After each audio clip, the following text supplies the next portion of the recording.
Good afternoon. Welcome back.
Six o'clock.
So we're all set up, just kind of waiting to see if a couple of other people are going to join us, or maybe they're just going to watch the video.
Start video.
All right, so we'll get started here. Welcome back up to the 3-day weekend.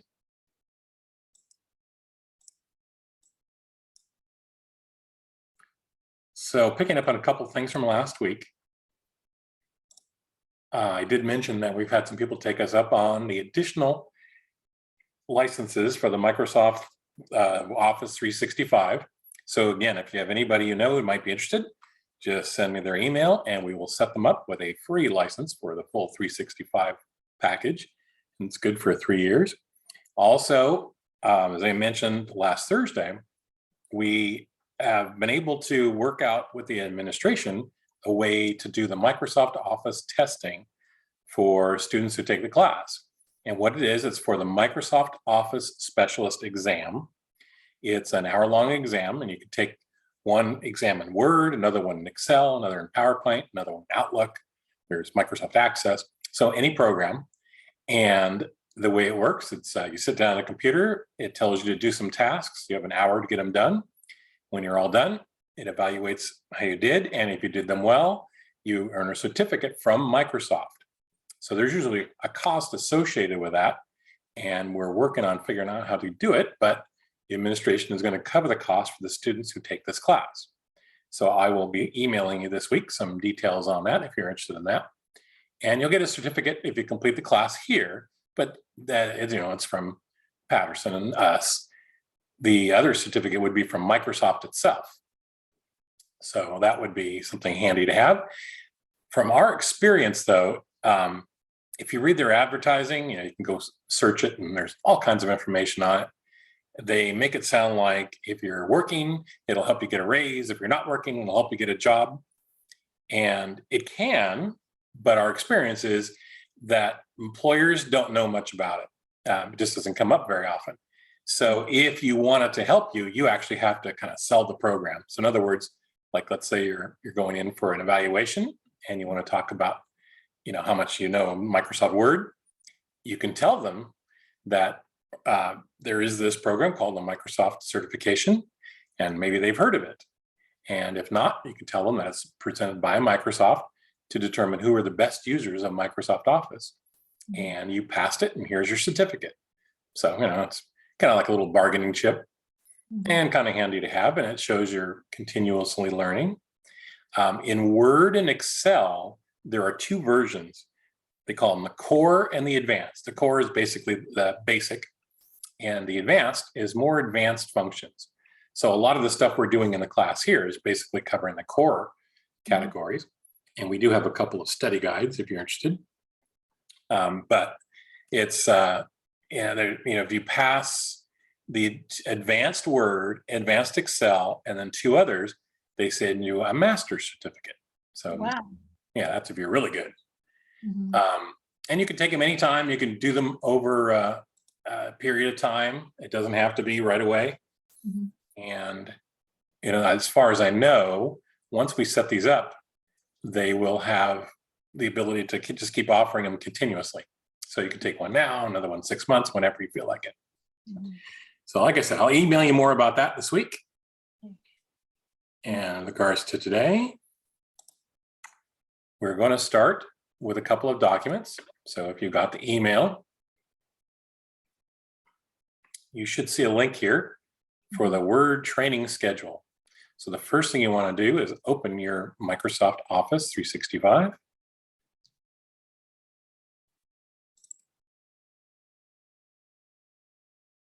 And you should end up with something like this.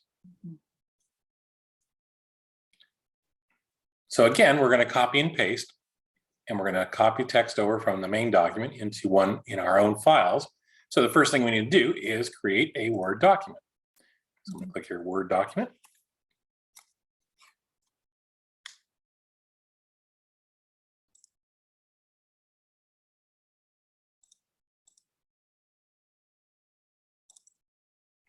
And my computer's a little slow, but there we go.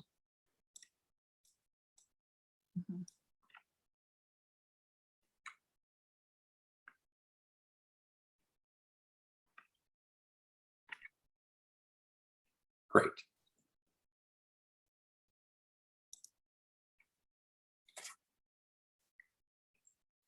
So I'm going to rename this one Word 5. So it's our Word exercise 5. Now, I like to put a description after it, training schedule. So we're going to create a training schedule. The reason I like to put just a couple of words in the title is when I'm searching for my documents, it's a good reminder to try to find it. You can use the search features now.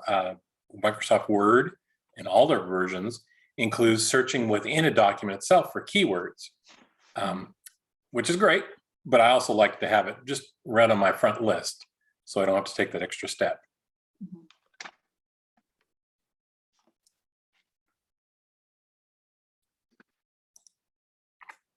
So here we go. You can verify it has correctly renamed it by always looking at the top up here. And it'll always tell you the name of the documents. And also here at the top tab.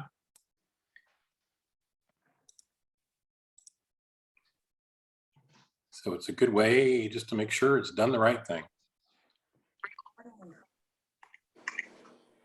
All right, so now that's going to be where we're going to paste into. Now we're going to go and extract the information from the email I sent you and those documents. So make sure you go into the email, click on the first one, the Word 05 training schedule.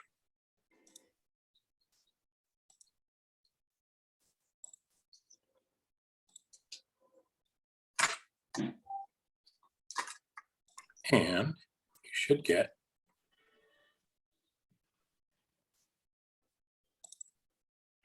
something like this.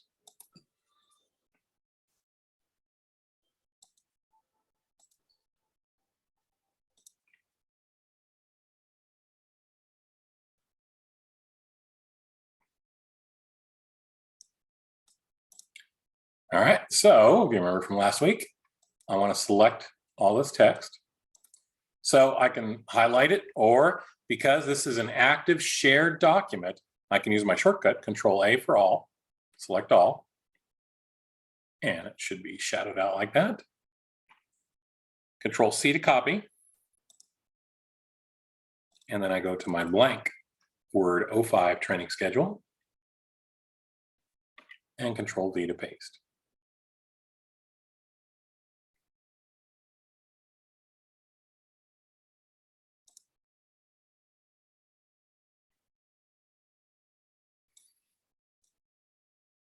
Okay, so it should look like that. And I have a copy of it. If you go back to the original document real quick.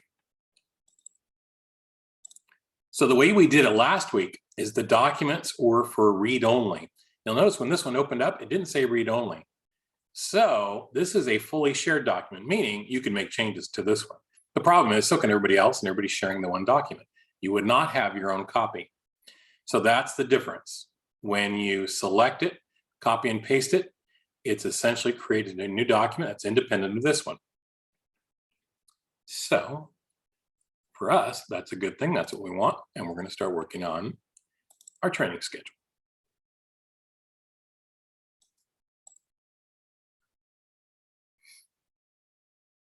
I'm going to zoom in a bit just so we can see it better. And all right. So you'll notice when I pasted, I used just the regular paste. I didn't do any paste special or just the formatting. So it came over with its current style. So you can see up the top here, it says that this was created in Courier New 11 points. So that's fine because we're going to change everything anyway. But again, just remember that when you paste things into the new document, if you want it to inherit the styles that you're already using, then you can just use that paste text only. So first thing I want to do is I want to change all the text to Times New Roman. So we're going to use a serif font. So I'm going to use my little Control A shortcut, or you can click, drag down, or like I said before, start at the bottom and drag up, or here's the third way. I'm going to go to the very end of the document. Actually, I'm going to start at the top. I'm going to use the Control and the End key on my keyboard. It'll jump me to the bottom of the document. So you can see this is a 2-page document. It's because a whole bunch of extra spacing here. But you can see down here, it's page 2 of 2. So this document, we're going to select it all. The Control A, of course, is the easiest way. But if you wanted to use the shortcut or an alternative shortcut, so I'm at the bottom of my document here, I can hold the Control key down, the Shift key down, and press the Home key on my keyboard, and you'll see it's selected it all too. So that's the other way to do it. Control, Shift, Home. And then I want to change it to Times New Roman.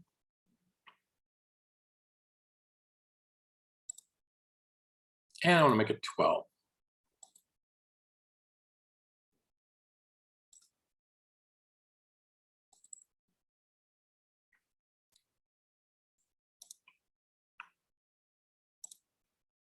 All right, here we go. Now, since this is the document I did not create just now, I want to kind of see what's going on. So I'm going to turn off turn on the paragraph show hide mark. So it's going to show me all the paragraphs and spacings and everything else. Okay. As I thumb through it, I'm going to click on Patterson Computer Training, and I can see that that's centered already. Yeah, that's good. I can see down below the Del Porto High School line. When I click on that, it's not centered. It's left align, or pardon me, full justify. Sometimes, clear my little drawings there, or there it is, left align. Sometimes left align will look like full justify. And the reason is, in this case, there's not enough text to go all the way across. So if you look here, all this gap. And because of that, it's not going to try to stretch it out to make it full justified. So it can be that way. That's why you always have to look at these controls. And like I told you on the first day, that's why I like to have all these controls up here so I can see them and have them change as I'm looking at them. So I'm gonna make sure it's left aligned right now. And I'm ready to make some more changes. So from the top down, we're gonna start with this title. I wanna make the title look important and bold, and basically stand out more than everything else, because this is the grand title. So there's a couple things we're going to do. One thing is I want to change it to all caps, so to be all capitals. What do I have to do? Does that mean I have to retype it all? I could, I could just click next to the P and start typing that way. However, Microsoft Word does have a tool for you to change just this kind of thing. You'll see this little tool here. It's the change case tool. So the first thing I have to do is select the text I want to change the case on. Now use this pick list here, and you'll see there's uppercase. Ta-da! When I turn off that show invisible characters, there it is, all uppercase, nice and big. Okay, so that's the way that tool works. If I change my mind, I can go back. What we're using before was capitalize each word. It also used to be called title case. When I learned it, it was called title case. Now they're trying to make it more friendly, I guess, and they say capitalize each word. So we can always go back. The other cases you have, there's sentence case, and that is taking the first, when I've selected three words here together, so it's going to assume that's a sentence. So the first letter of the first word gets a capital, and then all the other is lowercase, thinking just like you would type a sentence. Let me go back here. So you do have a couple of other things. Those are useful. Lowercase just converts everything to lowercase. So no capitals whatsoever. It's kind of the opposite of our uppercase, right? So you got uppercase, lowercase. And then here comes the one that, for as long as I've used Microsoft Word, baffles me. Toggle case. I don't know if you've ever seen this, but if you click on it,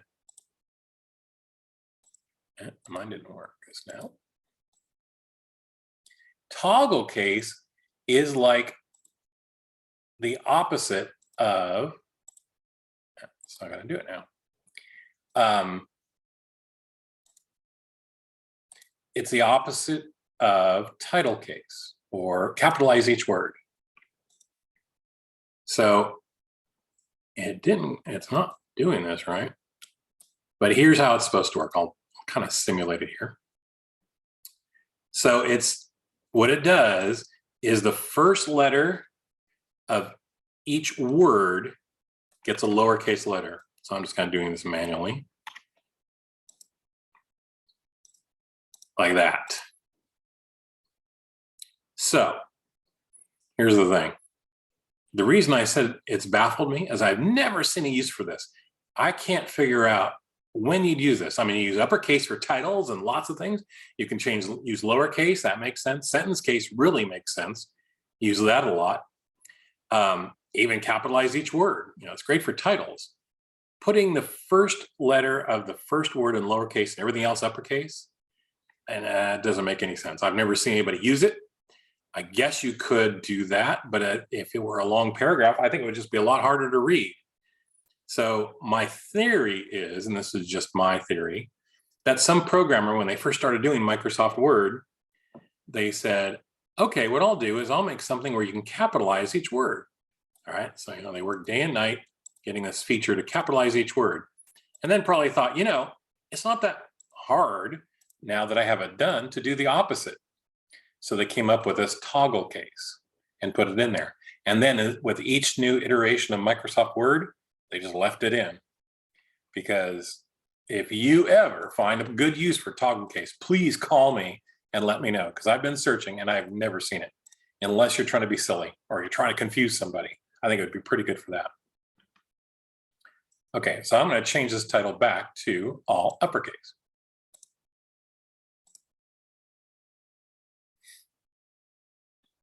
So let me do something here.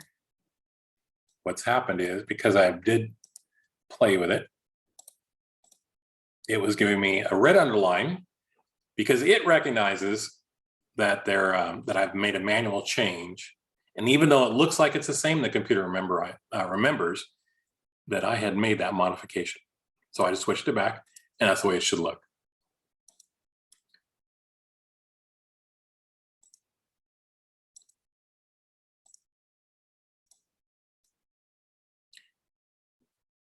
So any questions on the different cases? The other thing, let's see if we got a bunch here. When you're using the case, it's a good idea not to put everything in uppercase, like a whole block like that, just because it's hard to read. I knew somebody who did that, and she did it because she hated punctuation. So she figured if I put it all uppercase, I don't have to worry about whether it's be uppercase, lowercase. It's all uppercase. Well, the memos, I think, are more difficult to read. And nowadays, along with email and texting, it's considered to be shouting. When you want to emphasize something, you put it in capital letters. So it's not really good form to do that for large blocks of text. So usually you just use sentence case for that. And that's found up here too. All righty, so now we have our title is full title case. And welcome aboard, everybody who's joined us. So what we did is we took that first document, copied and pasted it into a Word 5 file. And now we're starting to modify it. So I mentioned I really want this to stand out. So I'm going to select Patterson Computer Training. And we have something else we can use. Right now, you'll see it's black writing on a white background. So as I mentioned earlier, you can change the font color. You can also change the background color in just this block area. So just the words Patterson Computer Training. And the way to do that is you go over here and you'll see you can use the highlight. So let's say I want to do yellow. There we go. So we got a yellow background. If I printing a color using a color printer, the yellow will show up with the black writing on it. If I use like a laser printer that's black and white only, then it's a light gray. The yellow becomes a light gray. So again, you kind of watch that, if they're too close together. And then here's the other thing. If I take Patterson Computer Training, and I've got the yellow background, but I also make the font yellow, I can see it here selected, but when I click off of it, it looks like it disappeared. So again, you want to have contrast. Even if I change the text to white, see, it's stared that long enough, you might get a headache. It's hard to see because they're both too light. So usually what you'll do is you will set the font color to either be light or dark, and then the background the opposite. So in this case, I'll just use automatic, which is good. It's going to be black. And then the background, I've got it set to yellow. Okay. Very good. Let's try inverting that. So I'm going to change the background color now to blue. So my highlight color is going to be blue.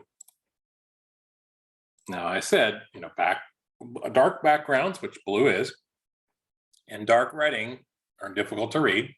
So you can see that it kind of gets lost in there a bit. So I'm going to select my text again, and I'm going to change the text color now to white.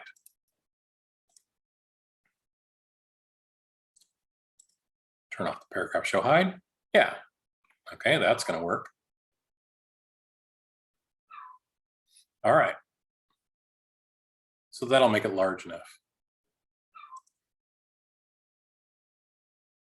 So that's how you can use the highlighter. When you're sharing documents, you can also use the highlighter if you just wanted to turn on to, say, yellow and highlight some portion of the text.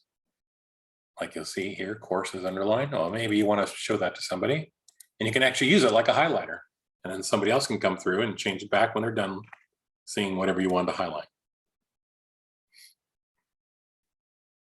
All right. So we've also got Patterson Computer Training. We want to make this a little larger. So remember, I changed everything to 12 points.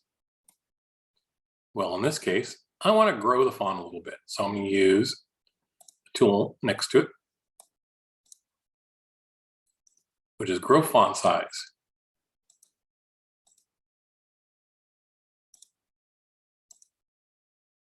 So now it's up to 22, 24, 26. You can also use the pick list here. So as you grow it, you'll see the numbers change. And let's go up to 18.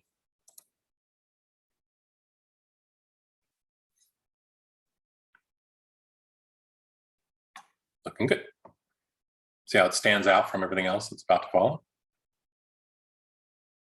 All right. So now we're going to edit the following lines, but when I turn my paragraph show hide on, I can see there's a bunch of gaps in between the lines and things. So as we go along, I'm going to edit some of those out. So the first thing I want to do is I want to get rid of this line here. So what somebody did is at the end of the title, they hit enter. I'm just going to delete that by using the delete key.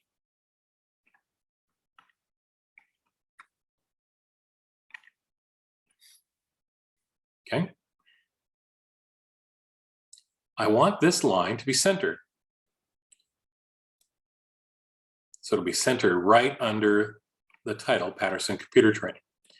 So what I want to do is I want to use the center tool, which is up here. And the way this works is I can be anywhere positioned in the line, doesn't have to select the whole thing, and hit the button.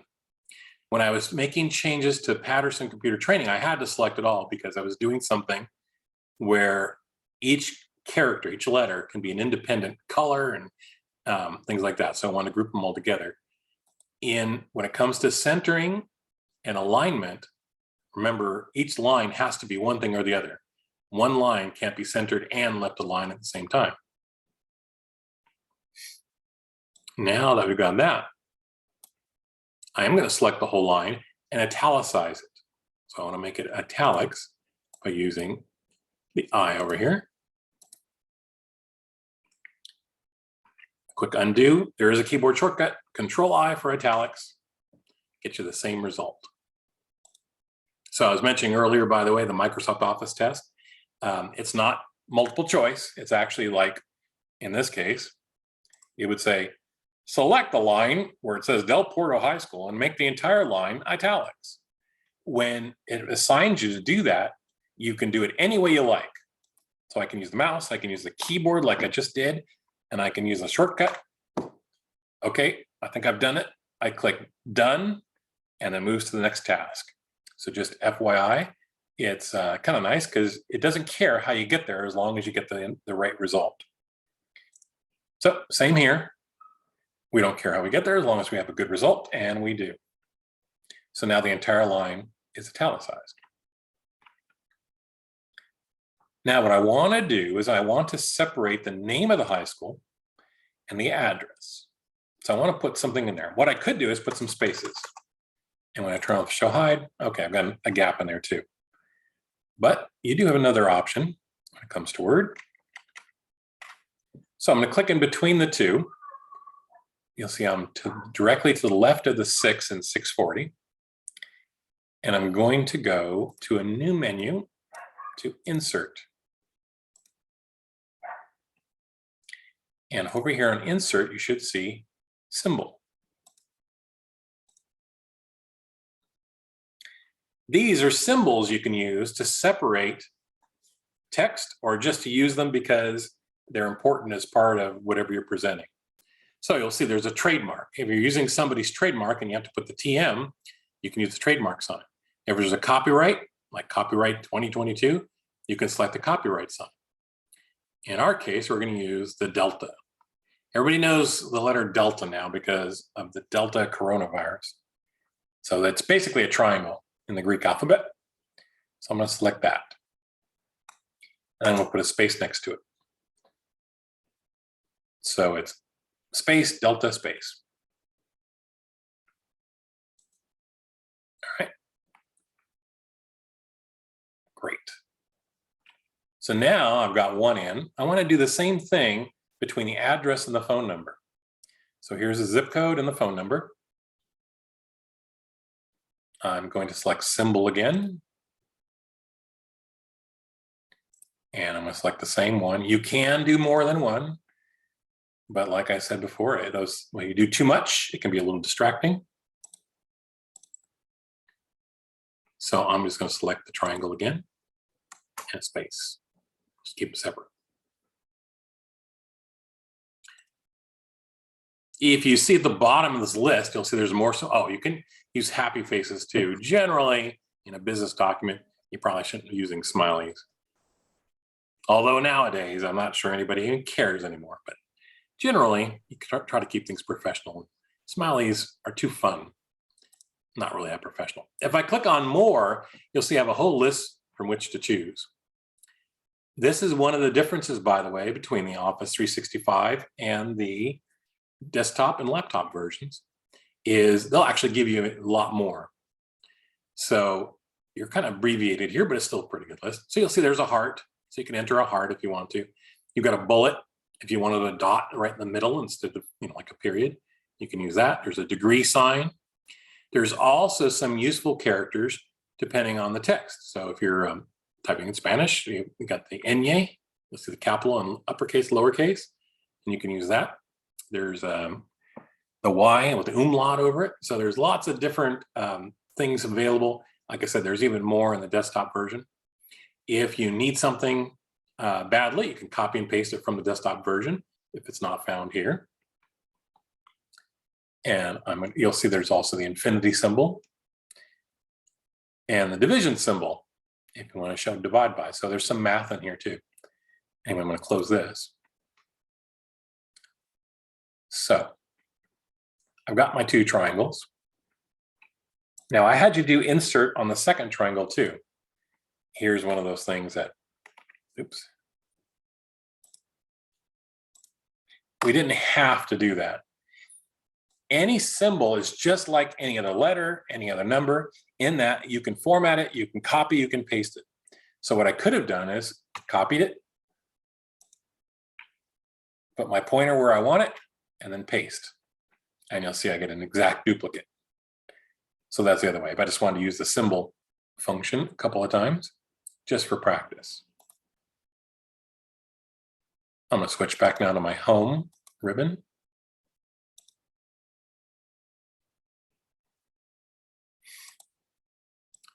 All right, so I've got my triangle. I want to adjust this a bit though. So I'm going to turn off the italics so it's straight up. That'll make it more distinct from everything else. And I want to enlarge it to 16 points.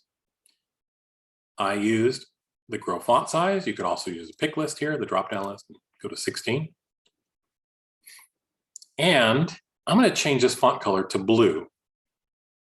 And I'm going to use a kind of a dark muted blue. So it's blue accent 1. There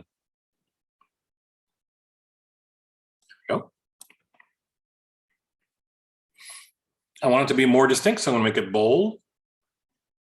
So Control B is the keyboard shortcut, or you can use a little bold button once you've selected it.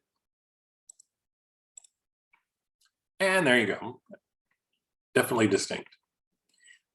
So I want to do the same thing to this one, this triangle, this delta.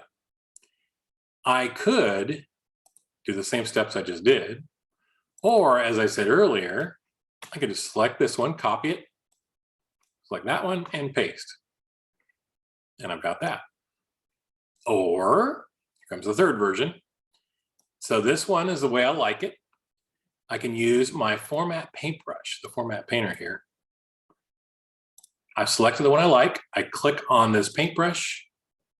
I now select the other triangle. And there we go. So either way. So that way, 3 different ways of making duplicates of what you already have. If it's up to me, in this case, I probably just copy and paste because it's fewer drags and clicks and things. But like I said before, you pick your way in, whichever way works for you, it's all good.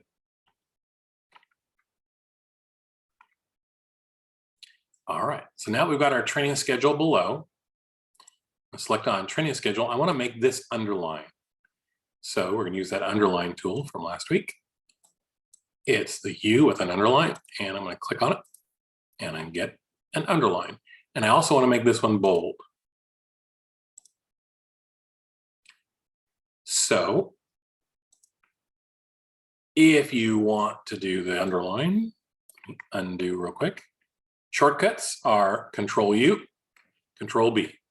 Control U for underline, Control B for bold. Let me zoom up a bit.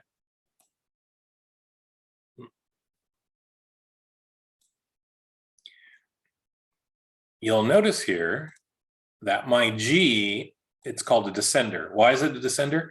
Because it goes below the regular line on which all the other letters are based. So you have a few of those. A Y is another one. If you remember when you learned printing, there's the ascenders and descenders. So this one goes below the line. When you're using underline, the underline breaks there. Otherwise, it'd be all gobbledygook there with a line going through it. So that's the smart underline. The computer knows to do that. When I turn off my show hide, it looks even cleaner. So that's automatic. So if you see that, it's supposed to do that, and that's all good.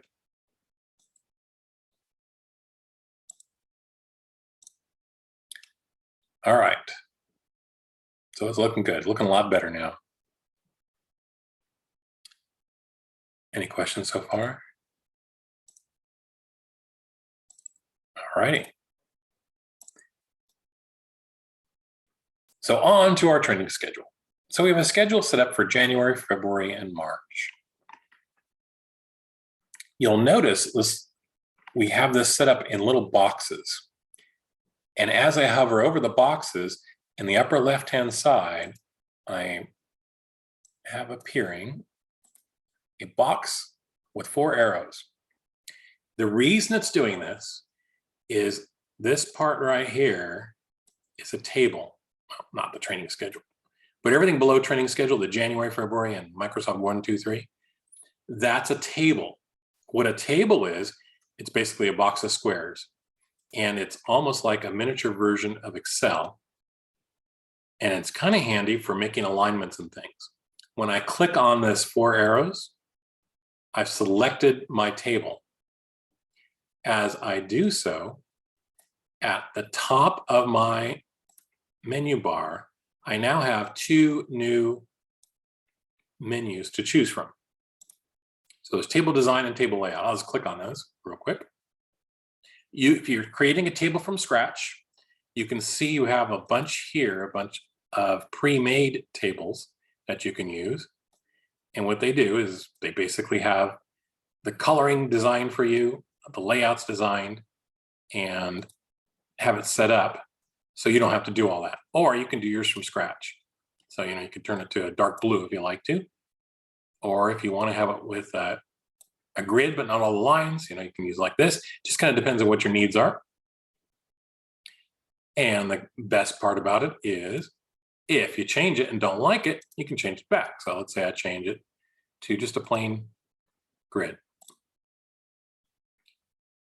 See, I lost my shading. It just looks like some boxes. Now, I told you that some things will print and some things won't. If you were to print this just right now as is, these light gray lines will not print. So it'll be just the text on a white background. Why is that? Well, tables are a little unique. They're different than everything else in that if you want the grids to print and the lines to print, you have to choose a design that has the grids printed. So it has to show up there. The way we had it, it actually would. So you'll see it has lines going around it. All right. Now, did I have to use a table? No, I really didn't. Here, if I had this text, I'm going to copy it.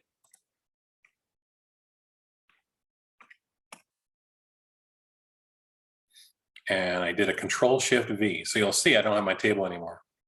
What I could have done is I could have used my tabs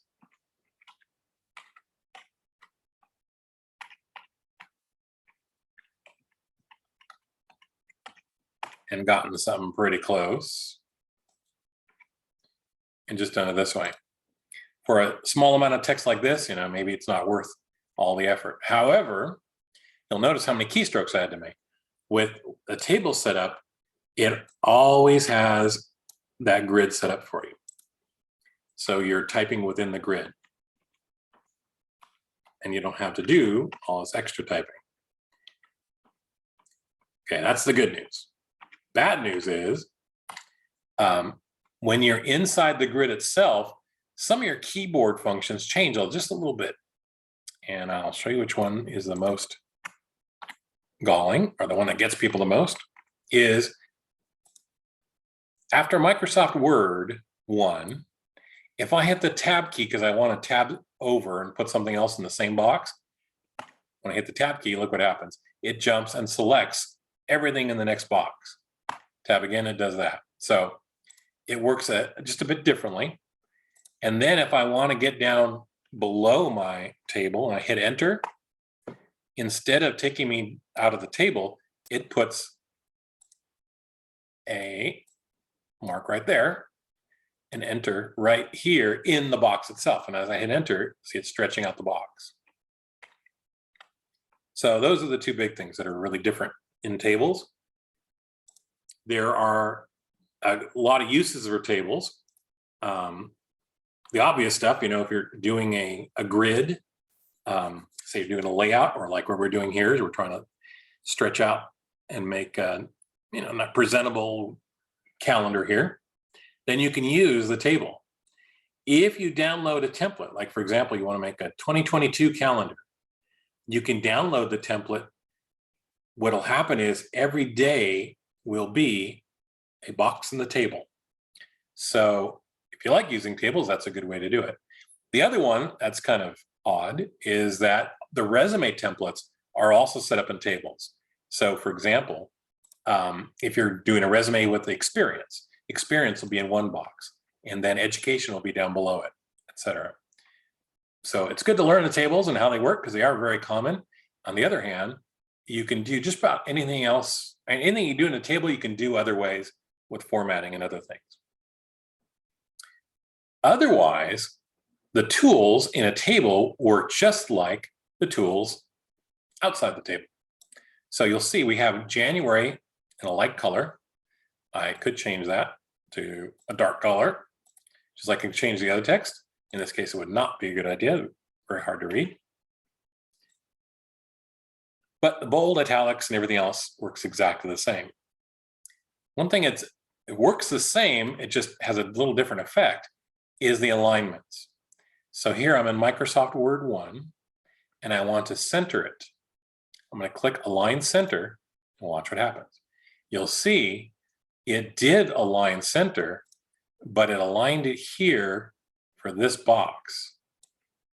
Whereas our training schedule aligned it for the whole line when I hit center.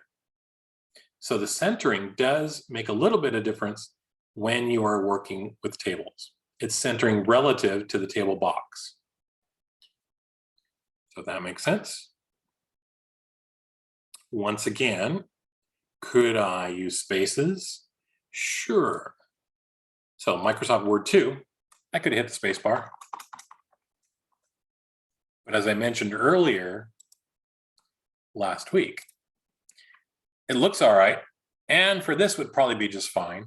But later on, if for some reason I need to change the size of my squares, I can do it by finding the line between the squares, hovering over it. And if you can tell here, let's see if I can make it bigger. My cursor becomes double line with 2 arrows. If I click and hold, I can stretch it in and out. So I can make it smaller or bigger.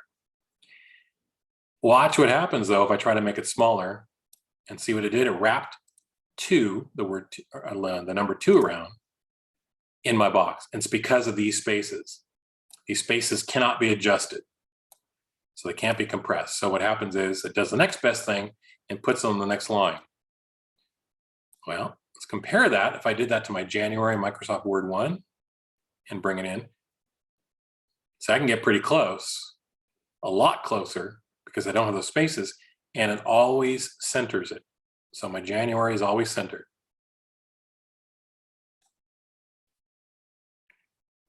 So once again, you want to do it. So you want to use the centering instead of the spaces. And I'm going to do the same thing for Microsoft Word 3, center. Paragraph mark, and there they are, nice and centered. The months are already centered. I did this one at a time. What I could do is I could select the whole table, either by clicking the box up here in the left-hand corner with the 4 arrows, and you'll see it turns all gray, or I can select January through March down to Microsoft Word 3, select them all, and then change their alignments all at once. Oops.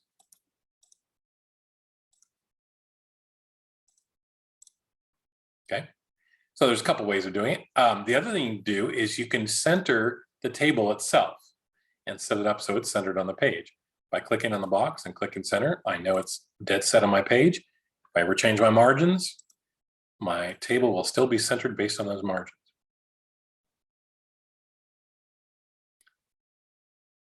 All right. So luckily it's saved as we've gone along. And now it is 6:55. So it's break time. Take a 10-minute break and come back at 7:05.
Your camera's on.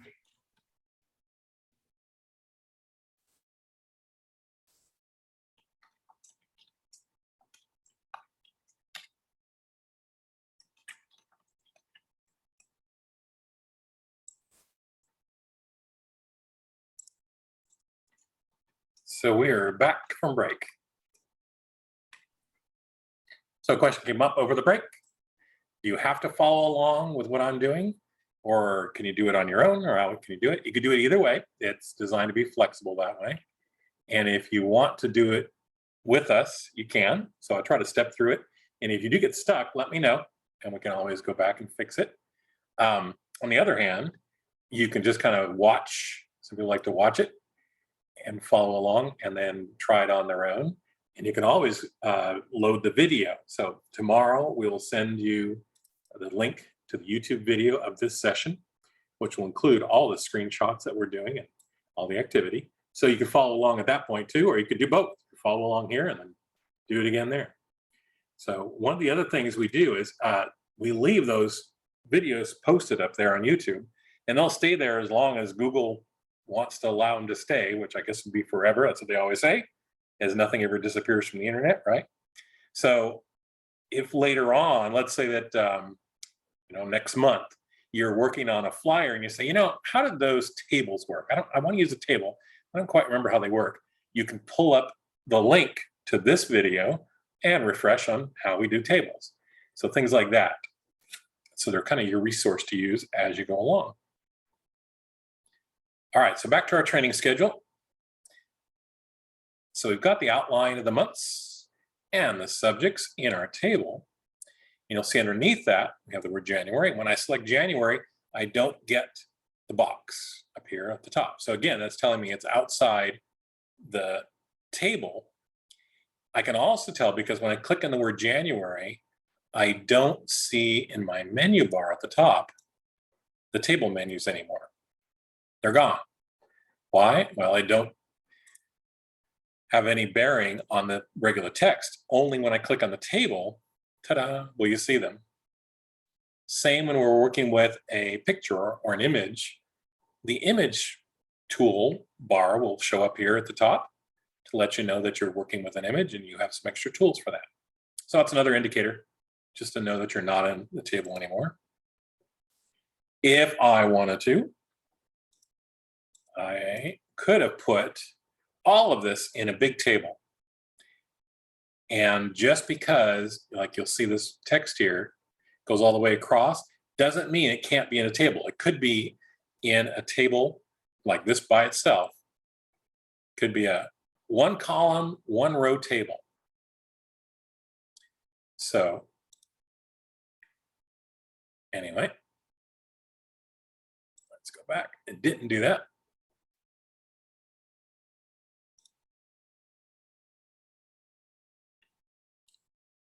All right, so now I'm ready to put in my text. And I want to put what each subject is for the course. So the first thing we have here is January. I'm going to turn on my paragraph show hide. You'll see I have a paragraph mark above it and below it. So that's going to give me 12 points, plus it's already got some spacing associated with it. How can I tell? We see how January doesn't come right after it. There's a gap. So I can see it by clicking on that line, clicking our line spacing options. Yeah, sure enough, there's 8 points after.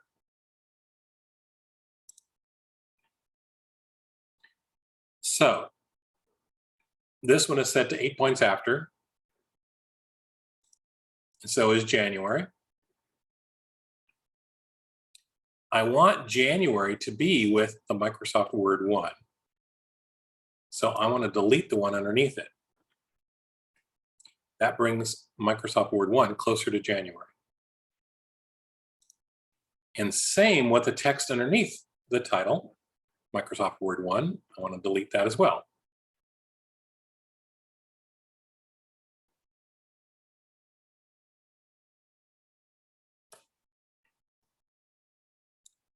All right. As I zoom out, you'll see it groups them together more. And that's what we want. We want to make it visually obvious that all this is dealing with January, and then there's a gap for the next one, which will be February. I'm going to zoom out some more so you can see the whole paragraph as we work on it. All right, so January, I want that to be distinct. So I'm going to change that font size. I want to grow it till I get to 16 points. And then I want to underline it. I could italicize it. I think it's a bit much. Microsoft Word 1, we have highlighted. I'm going to select that. I'm going to change the highlight and the font color. So the font color is going to be white and the highlight is going to be black.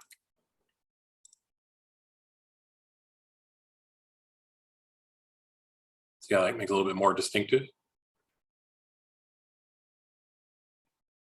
By the way, we're using some colors, and I mentioned if you're using a color printer like the inkjet printers, it'll print in color. There are times where the ink starts to run out. And it's usually at the time you need it to not run out because something needs to be printed quickly. There's a couple of tricks. And one is if you've designed your flyer well enough so it prints nicely in black and white, you can actually tell it to print in what's called grayscale, and only use the black cartridge. So that way, if there's enough ink in the cartridges so it can still run, but it's not printing nicely, if you just make it black and white, then you still get something to show the boss or to take wherever you need to go. The other thing you can do is what'll happen is as it starts to run out of ink, it'll start turning streaky. And sometimes it's just like in this case, the blue cartridge, or the cartridge is making it blue. So if the blue starts streaking, change the colors. And now that you know how to do it, it's real easy. You can always go back, make some quick modifications, and either turn it with a different color background, like black, and then it can solve your problem. Okay. So now we have Microsoft Word 1 set to that. I want to modify the text underneath it. So I'm going to select all the text. I missed the letter T. I don't have to select it because we're going to change the alignment. And again, a paragraph can only be one type of alignment at a time. It can't be more than one. So I could select the T if you really wanted to. I don't need to. In fact, I don't need to select all of this. I just need to be somewhere in the paragraph. And I'm going to go here.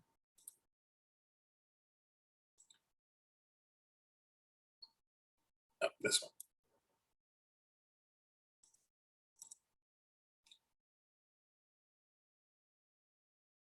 So I'm going to change it to a first line indent. Right now we can tell it's hanging. Remember from last week? It looks like it's overhanging. So that's a hanging indent. I'm going to change it to first line. So the first line gets a tab. And then everything else is left aligned to the margin over here. Okay. I also want to use full justification on this. So again, I could select it all, or like I said, I can be anywhere in the paragraph, anywhere before this paragraph mark here. And I'm going to select the full justify here.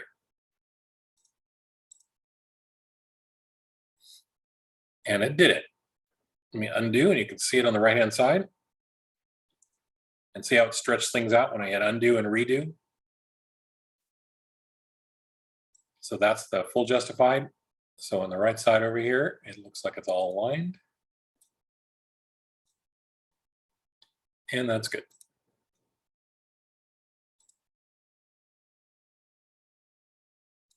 We do have the word course here.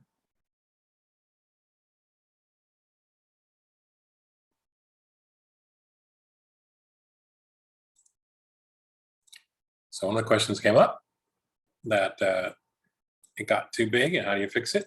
First of all, Jennifer, you can try undo, and that's this button up here. There's undo and redo, or the keyboard shortcut is Control Z, and see if that'll fix it. The other thing you can do is try zooming out down here at the bottom.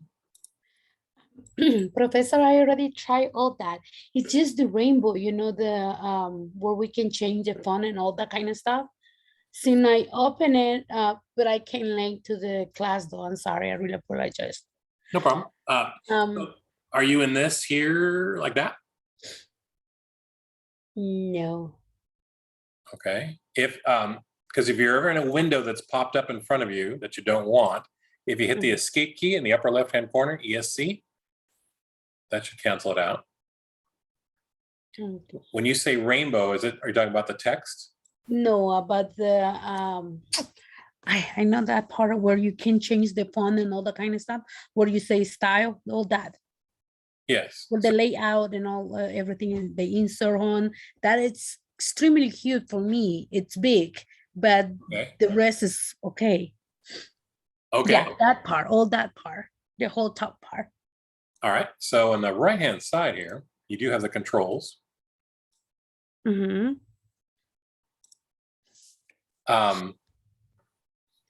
Make sure this is turned on to class ribbon and always show. Uh-huh. And when you I have select it, see if it bounces back to the right size. I have it that way, and Still doing it? it's still big. It's just too Okay. big. Uh-huh. All right. So when all else fails, here's the thing. I'm going to do it just to show you how I would do it. I would try closing this first. Mm-hmm. I'm going to close my document and then just reopen it. And sometimes that'll reset it. So there's my training schedule. Okay. So you close it at the top. Uh-huh. And then what it should do, and sometimes it takes a minute, but it should show up on your list now. So like I have it right here. If it doesn't show up on the list, you can use the refresh on your browser. And that looks like that circle with a little arrow on it. And then it should do it. Okay. I don't know why it's not immediate, but for some reason they have that problem. So anyway, I'm going to double click. I just reopen it and it's still the same. It's still Is it? big. Uh-huh. Okay. So then plan B is close Microsoft Office completely and open it and see if that resets it. Let's see.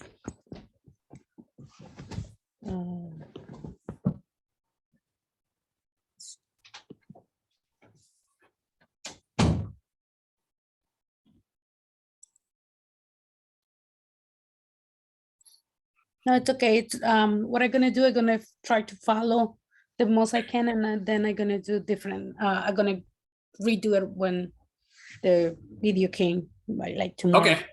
Thank you, So, Professor. okay, so there is a plan C. Mhm. You can always go up here in the upper hand corner. It looks like a gear, Mhm. and there's some settings. And if you go into like accessibility preferences, there's a couple of things you might, if it still does that to you, it might have been a setting that got changed. I guess it said that I don't have access to change it, something like that. Okay, all right. So if you're, let me see, does it look like? I did try that and I didn't have access. So let me reopen it. If you still have the old one, the first one we had open, that's this right here. It might do that to you. So, but like I said, just try shutting it down and restarting. And if it doesn't work when you watch the video tomorrow, give me a call, drop me an email, and I can try to help you through it again. Okay, perfect. Thank you. You're welcome. Yeah, if you're working on this on your own, by the way, if you ever get stuck, just drop a note. Okay. Oops, let me go back to my home ribbon. So we're working on January.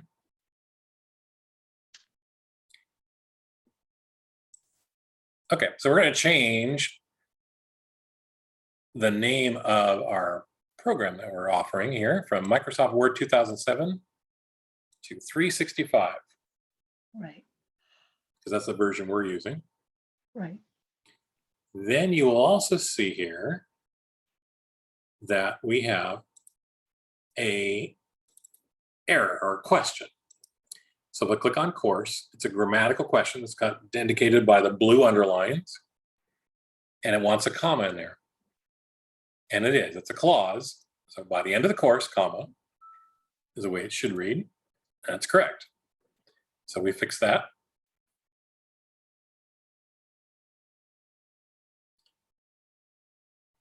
Okay.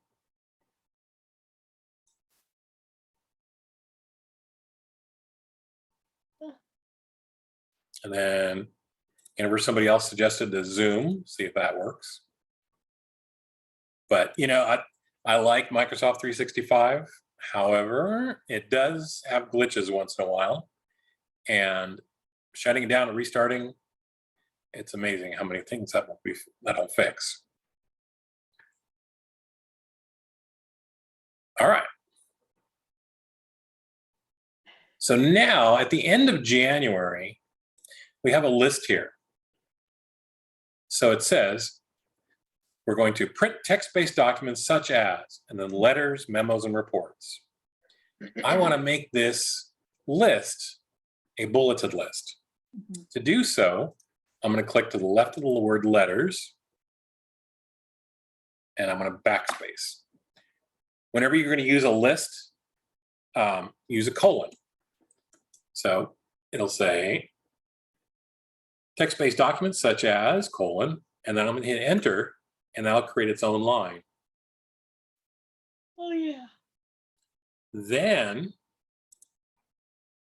we've got it set up here that I want each one to be its own line. So I've got letters. I'm going to click to the left of memos, backspace over the space and the comma, enter. And do the same thing with reports.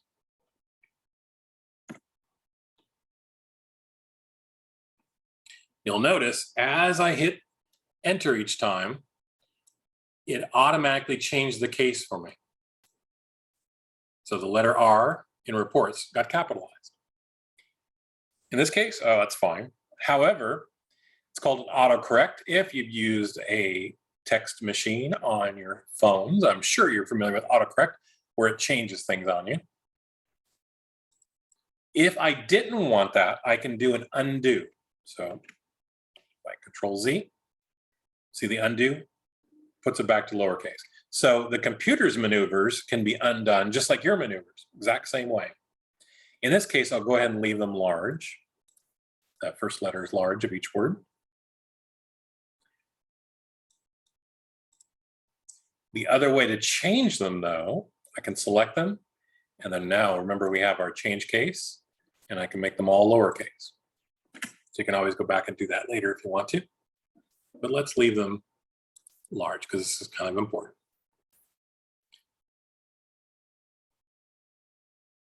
All right, so to the left of this, I want to have bullets, and bullets are just little dots, but they're larger than periods, and they're at the center level. They're horizontally, vertically, halfway between the top and bottom. So let's take a look at those. Oops, I went too much. I just want these 3 lines,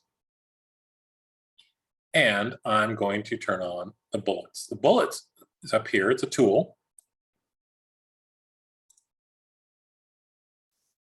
And if I use my pick list, you see I got a bunch of little doodads again. This is their bullet library. And the most common one is that it looks like somebody shot the page. So there's a hole, bullet hole, but you can also use the empty hole, and there's a square if you want to use a black square, star, arrows, triangles, etc., even smiley faces or check marks.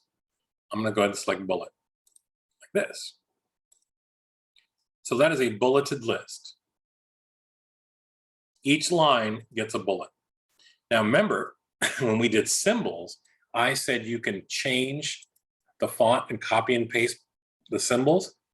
You can't do that with a bullet. I mean, you can make changes to it. There are certain ways to do it, but if I try to select it, see, I can't grab it. Whereas up here, the triangle, I can grab pretty easily. So whenever you're using bullets, you have to use this bulleted list control. If I want to change it, go to diamonds,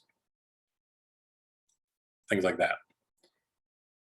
If I don't want bullets, I change my mind and I don't want them at all, I can click none. And it goes back to the way I had it before. You'll also notice the bulleted list doesn't have the same spacing that we had before. If I go to my line spacing options, you'll see it's now set to single. And these are grouped together. So I can modify that if I want to, but I don't want to end up losing all that space on my page. So I'm going to leave them grouped together closer like that. And they're set. If you need to change something, like so let's say the font color, I want to make them red, I have to select them all, and the bullets will automatically change color as well. I'm going to undo. If I don't select it right and change it red, see how I only got one bullet selected? That's one of those things with bullets, you got to make sure you select the entire line and on to the next line to get them to turn.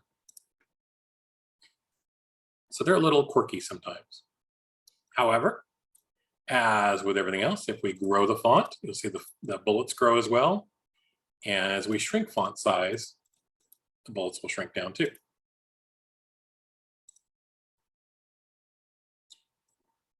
Okay, I don't like them being red. I want them just to be black. And I accidentally left them too big.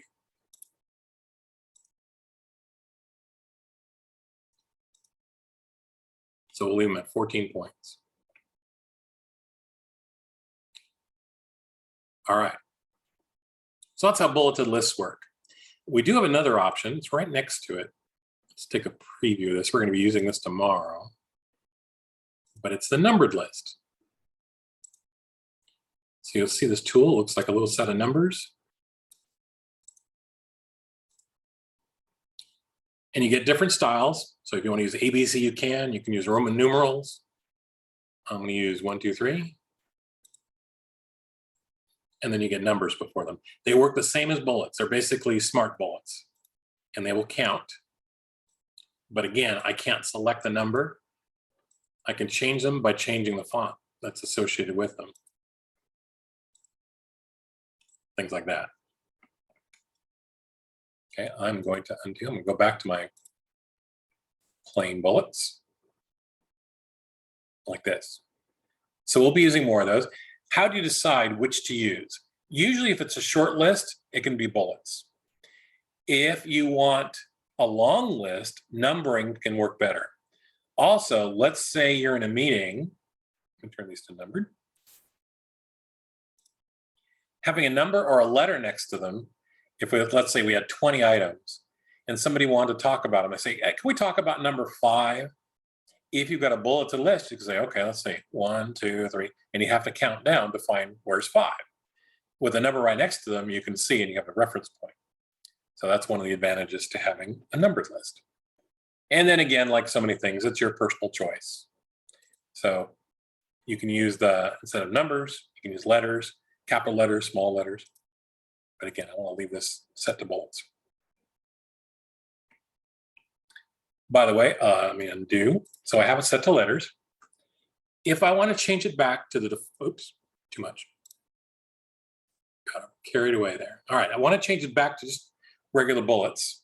I don't have to use the pick list. It defaults to the black bullets. So if I just click on bullets without using that drop-down arrow, ta-da. So that's the default one. That's the one most people use all the time.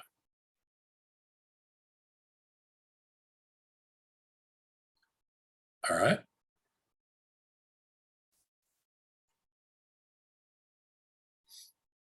Okay, let's go to February. So I want February to look like January. So there's 2 ways to do it. One is I can click on January and look at my tools up here and see what I did. So I can tell January's 16 point Times New Roman underline, right? So I can go to February. Oops, carry away again. I'm just going to double click the word February and change it to 16 underline.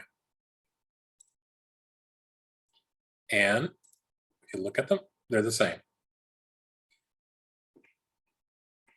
A quicker way would be I can click in January, and from last week, our format paintbrush comes in handy.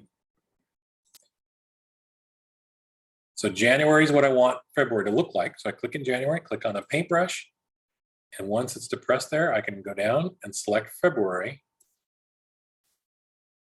And you'll see it brought over both the sizing, because now we're at 16 points, February, and the underline. And that counts for colors, alignment, the works. So no matter how many changes I made to it into January, February is going to look just like it. So it's not, when you're doing the format paintbrush, it's not necessarily just one feature. I'm going to turn on my paragraph show hide here. You'll see I've got two lines here. I want to delete them out.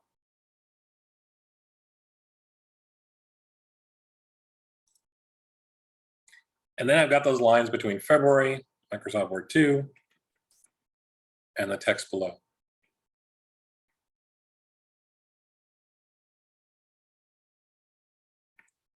Okay, so I want my Microsoft Word 2 to look like my Microsoft Word 1. How can I do that?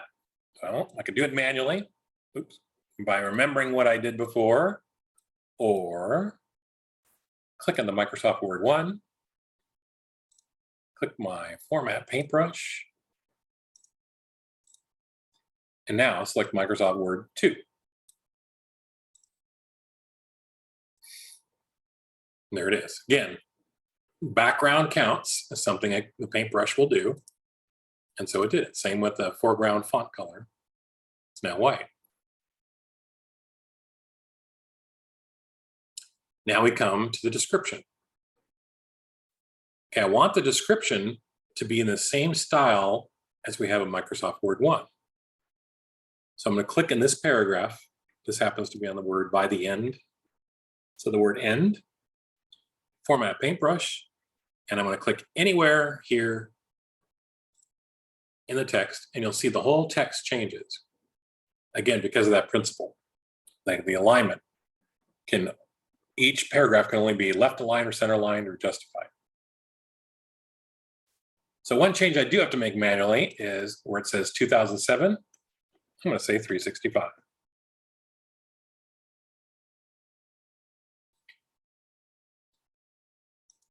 Once again, got the same grammar error. So I'm going to select that. It offers up this word course with a comma. It's right. So there we go. It fixed it. And then get rid of that editor preview. So there is a typo, and it's this one here. 2 ands, labels and envelopes. Okay, so it says this word is repeated. Is that accurate? Yes, it's accurate. That's a mistake. I'm going to click delete.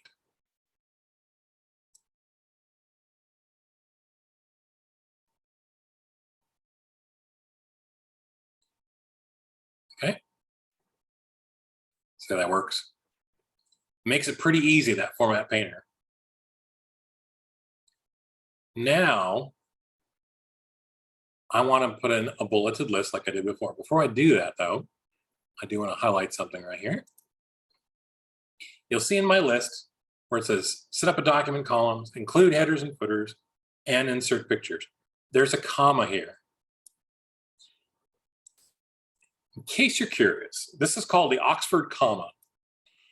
And it's completely unnecessary, and I think it's going to be extinct in a few years.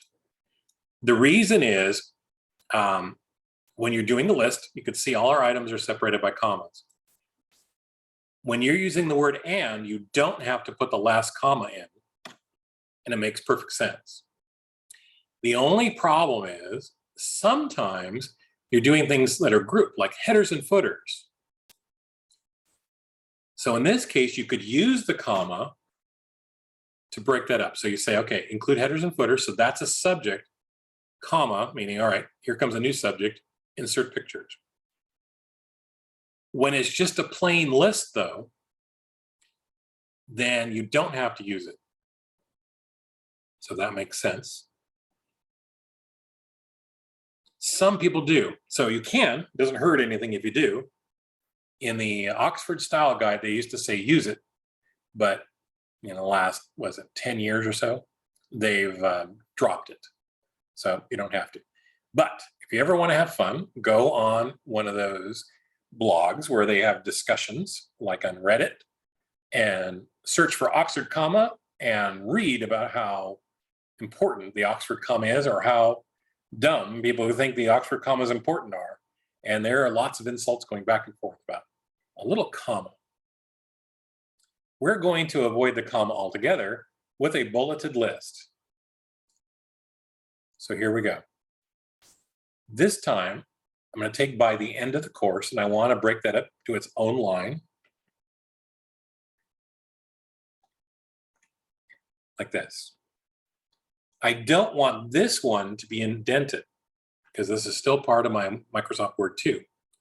So I can change the indent over here for special indent to none. There we go. I'm going to undo that. The keyboard shortcut is basically click to the left of the B, and you can backspace, remember backspace east to the left, out an indent. And now when I look at my indent here, you'll see there's none. So I just backspaced it out of existence. So it's a little faster.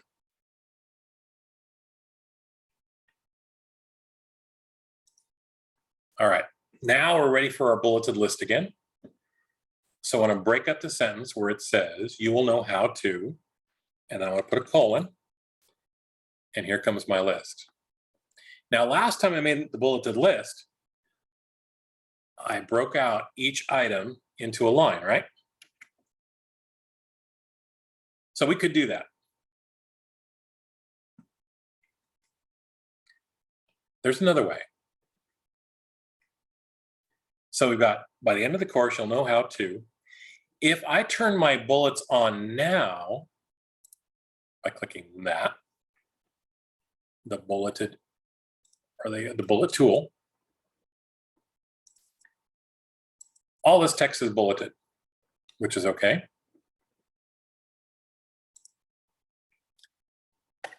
I want this to be its own line, so I'm going to click between the letters, the word letters and labels. Took out the spaces, I hit enter, watch what happens. I automatically get a bullet on the next line. Actually, this comma is wrong. So that label should not have a comma because it's labels and envelopes. That's a subject.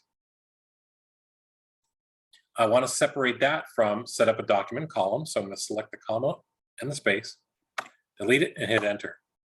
You'll see the bullets are growing as I hit enter. So that's another way to do it. You can turn it on, and then every time you hit enter, you get a new bullet for the next line.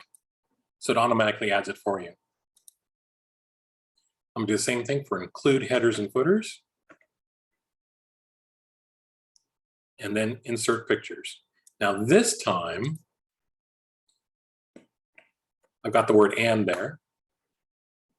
Because I'm using bullets, you don't have to really have the and. That's kind of assumed visually, because you can see the list ends there. And because it's a list, it doesn't need the punctuation. When it was a sentence, it would and be incorrect if you didn't have a period there. But because it's a bullets list, you don't have to have the period.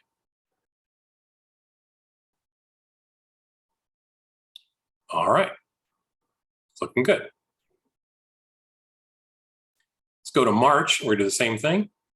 This time, if I want to, I can go back up to Microsoft Word 1, January, and click on that month. but you'll see I have to scroll up to get it. It's off my page. I have to go work for it, right? Oops, I have an extra space in my insert. There we go.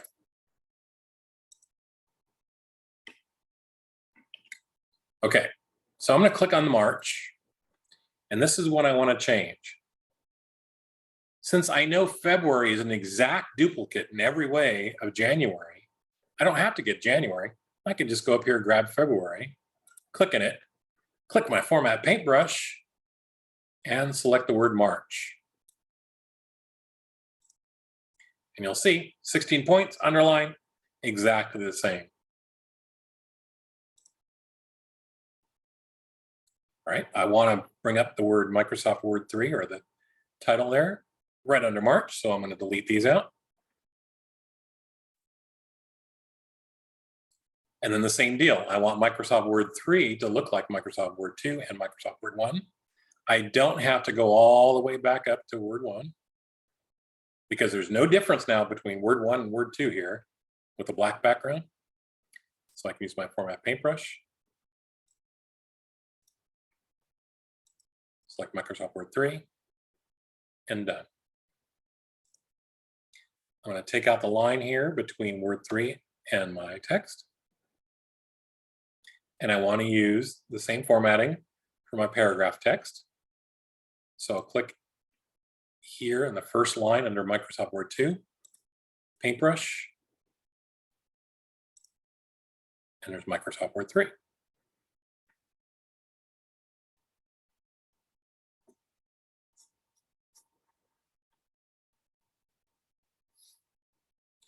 Okay, let's do a little cleanup here because again, we have the same error as before with the word course. Click on it, it's a grammar error, yep, same one. And then the same with the and. So I'll just go ahead and delete. If I said ignore, it would leave it there. In this case, that's not correct.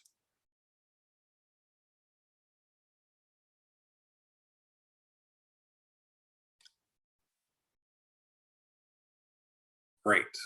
Now we're going to put a bulleted list. So I'm going to go to where it says you will know how to backspace the space there, colon, enter, and I'm going to turn on the bullets. Well, this way, I'll tell you what, let's do it the first way. Just go back to the good old days. So use tables is one.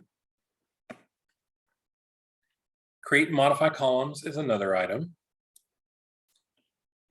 Use email and internet features in Word. And finally, and share documents with other users. Again, because it's going to be a bulleted list, I don't need that last and. And I can select the items, go to my bulleted list tool here, and voila.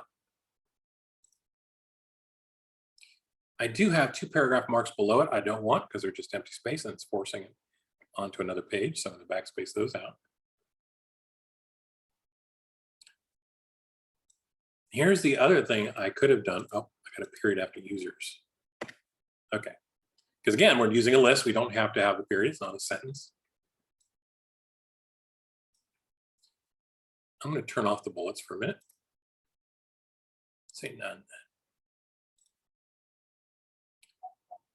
So if you're using different styles of bullets in your document, you may have made some changes to them.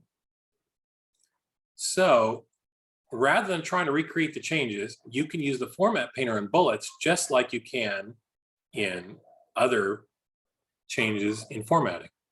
So I'm going to click here, like on the word labels and envelopes. I'm going to select my Format Paintbrush.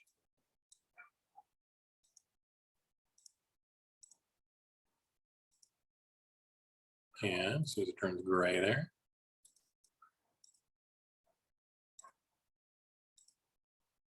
Okay. Now I'm going to select my final list. I'm going to let go, watch what happens. Ta-da. So you can use the Format Paintbrush for bullets just as well as you can for any other kind of formatting.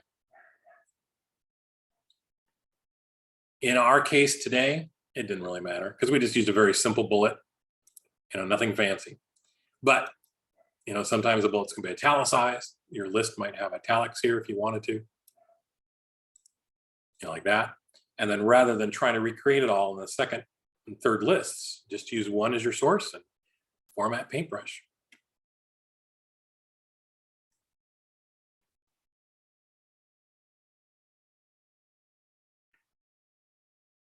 Okay, so in my case, my text here is a different size and it looks like it's a different size. Well, I want to change it all to 12 points. So I can select the letters, memos, and reports and just change it to 12.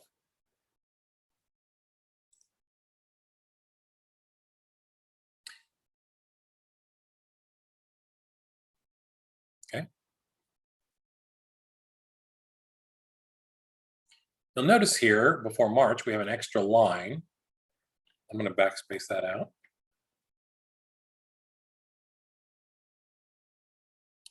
And you'll see my flyer is so large right now. I'm starting to run out of room at the bottom here. So I have to be careful. I want to put a little bit more spacing between each month, but I also don't want to go to a second page. So if you remember, we do have a tool to do that.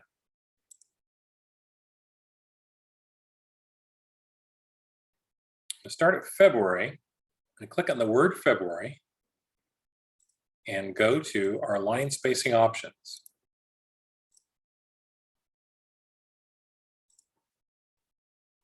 So what I want to do is add space before the word February.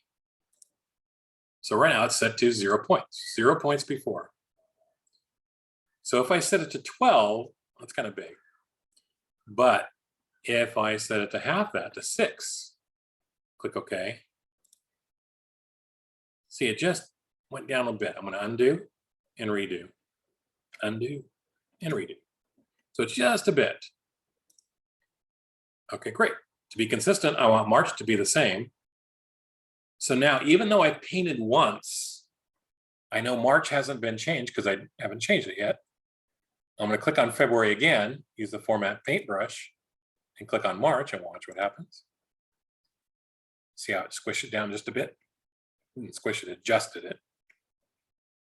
I can undo and redo.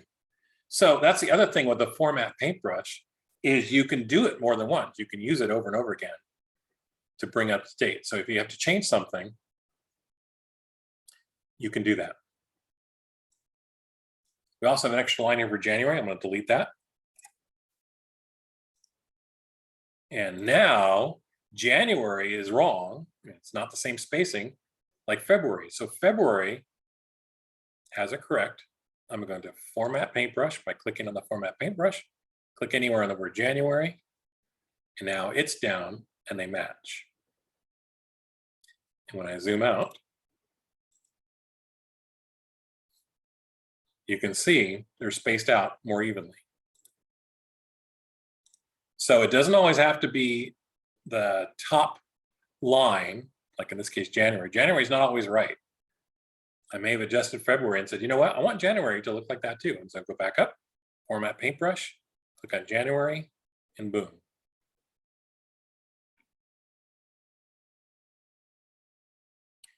I'm going to turn off my paragraph marks. So it's more like what it's going to look like. And yeah. By the way, there is a phrase in computers. It's called WYSIWYG. And I'll put it down here.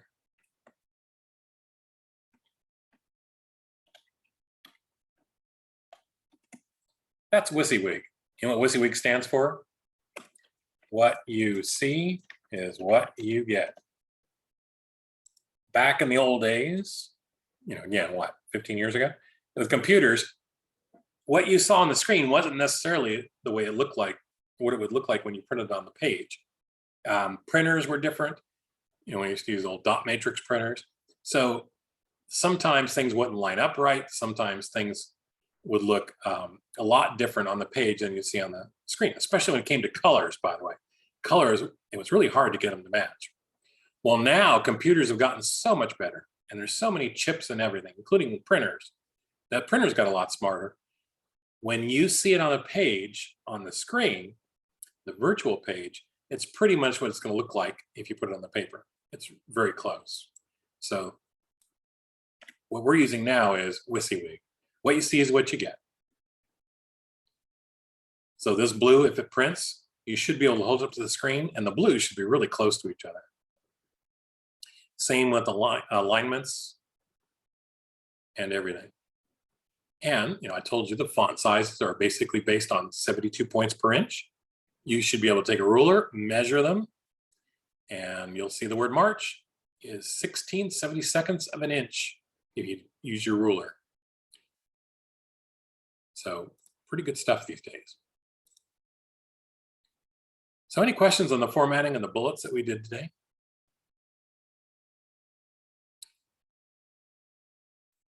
So essentially that gives you a flyer, and now you're ready to print or post on the website, or you can even convert documents now from Word into web pages. So as you remember, we have a couple of tools in Microsoft Office to do that. And you can also connect your social media. So if you want to focus on this flyer and have it show up on Facebook, you can set up a link and it will show up as a little image on your Facebook post or Twitter or anything.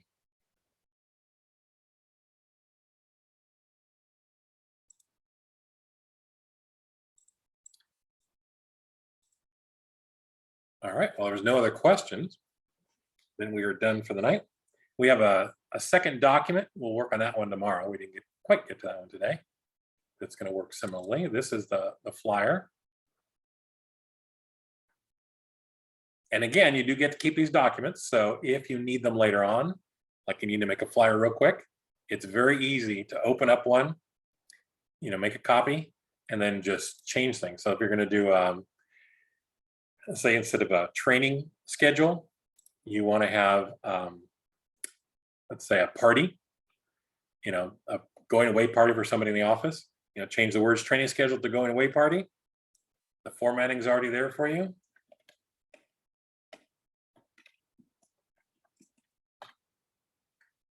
And have 3 different items that you're doing in the going away party and things like that. So that's the nice part about having a library full of documents you've created, is you're pretty familiar with them, and then you can just basically recycle them into a lot of different projects. All right, well, we are done for the evening.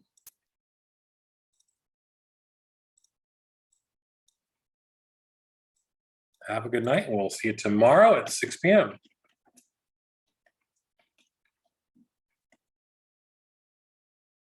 I'll stick around a bit in case anybody does have any questions. And like I said, you will get the link at the email tomorrow if you want to watch this again. And the best part is you can fast forward through the slow parts. Or if you know how to use YouTube, you can make it go faster. Lots of little tricks like that.